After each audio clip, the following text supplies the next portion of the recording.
Hello, this is Laura with DNN Sharp. In this tutorial, I will show you how to use the Stripe add-on, which is a payment solution similar to PayPal and Authorize.net. What we need for this is a Stripe account, action form, and the Stripe add-on. We have a Stripe account here, and let's go to action form. I've already created the form, but I will show you how to fill it in. The add-on is pretty simple to use with two functions, add seller and execute, and we will also need a drop-down field. For now it is empty because I haven't connected it to anything yet. Let's see how to configure the form. We will have two buttons, namely add seller and execute. The first one, add seller, as the title says, adds a seller in your sellers list. On-click handler, Stripe add seller. Here we have to add two things, API secret key and client ID. Both of them we can find in our Stripe account, which is here. As you can see, I'm using the test variant of the account, and all the information we need we will find under account settings. We need API key and client ID for now. API secret key, which is here. Test secret key. Copy and pasted it in the field, is the same because I've already filled it in. And client ID, we have the specification here to add the following URL to our Stripe account. To generate the client ID, the URL must be added under account settings, connect platform settings, connect platform settings, redirect URIs.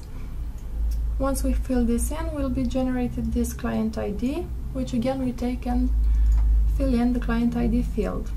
We save this info and proceed to the next button. Execute has more fields to fill in. From here on, the information is easy to obtain because it's basically the same secret key, API secret key, from our API keys setting. Payee name, whoever it is that we want to pay, their email, project ID, which is optional, payment type.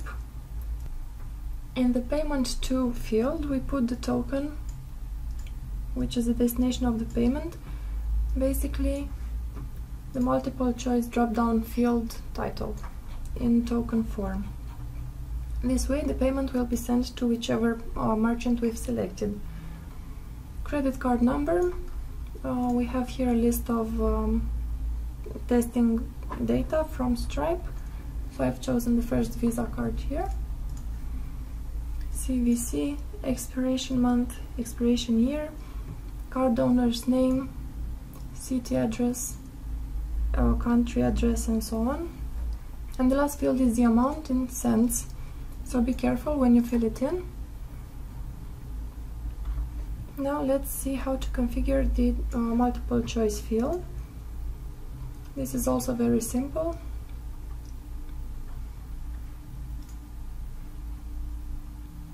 As I was saying, data source has a specific item here, Stripe connected accounts. The API secret key is the same as we used in every other field. Now let's add a new merchant. Add seller. Now the application asks you to connect with our account. Connect to my Stripe account. And now we have one merchant to which we can make the payment. Let's execute the action now. Apparently my card's expiration year is invalid. Let's check it out.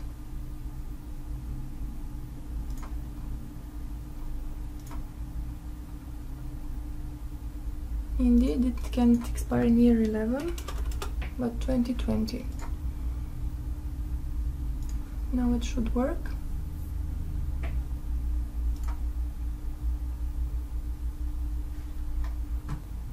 I cannot be the payer and the payee at the same time, so I will connect to a second account, which will allow me to make the payment. We have here a different account. Add it as seller. Connect. And now I have two options. We will select this one, which is the second account, and press execute. The action has executed and the payment should have been made. We can check this out under transactions and payments, and we will see that we have received the selected amount each time. And again, if we go to the first account,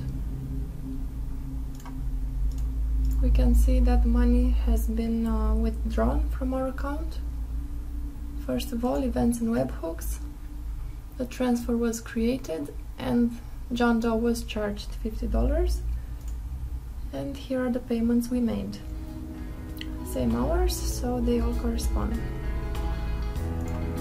This is pretty much it with the Stripe add-on. Thanks for watching.